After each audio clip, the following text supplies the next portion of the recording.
South Koreans head to the polls tomorrow to elect a new president. The outcome will decide the direction of the country's foreign policy for the next 5 years. And that's why regional powers, including China, Japan and North Korea, are watching closely. Lee Jae-myung reports. During a presidential debate, the two leading candidates were asked which foreign leader they would meet first if they won. Yoon Suk-yeol, the opposition favorite, cited the United States, Japan, China, and then North Korea in that order. Lee Jae-myung, his opponent from the ruling party, chose to stay vague on the question. The lawyer-turned-politician said South Korea's interests should come first, and is dealing with foreign countries, especially the two superpowers, the United States and China. Their answers encapsulate the dilemma facing South Korea as the U.S. and China continue to lock horns over regional supremacy.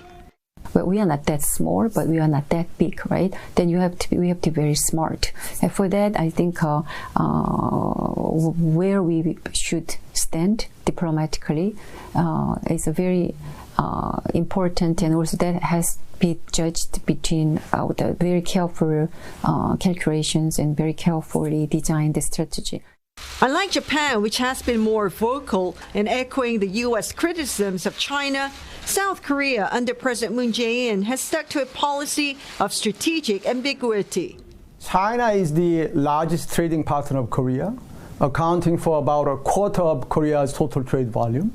And because China is a geographically close neighbor, I think we should be able to bring China on board in dealing with North Korea or in addressing various issues. Other analysts say President Moon's unrelenting pursuit of North Korea has weakened ties with its most important military partner, and that has to change.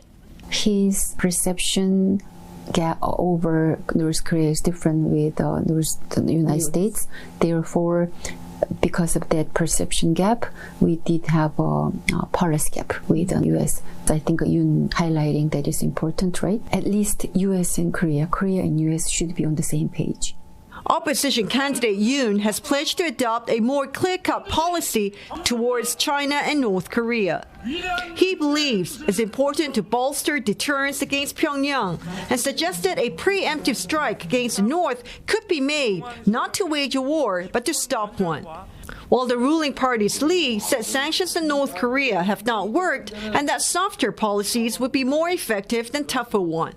Under the situation where North Korea continues to pose a military threat, I think strengthening deterrence is necessary and important. But as you can imagine, deterrence alone cannot remove the North Korean military threat entirely. Therefore, deterrence and defense should be accompanied by dialogue and diplomacy. When it comes to relations with Japan, Mr. Lee has said he wants to adopt a two-track approach by separating historical and territorial disputes from social and economic cooperation.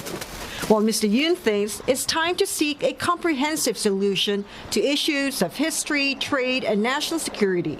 Whoever wins on March 9th will have to navigate his foreign policy in a very different world. In the last 5 years, the U.S.-China rivalry has deepened, and regional powers, including South Korea, are increasingly pressured to choose a side. Sandwiched between the country's most important ally and its biggest trading partner, the new leader will have to find a fine balance that will ensure not just South Korea's security, but also its economic interests. Lee Jae-myung, CNA, Seoul.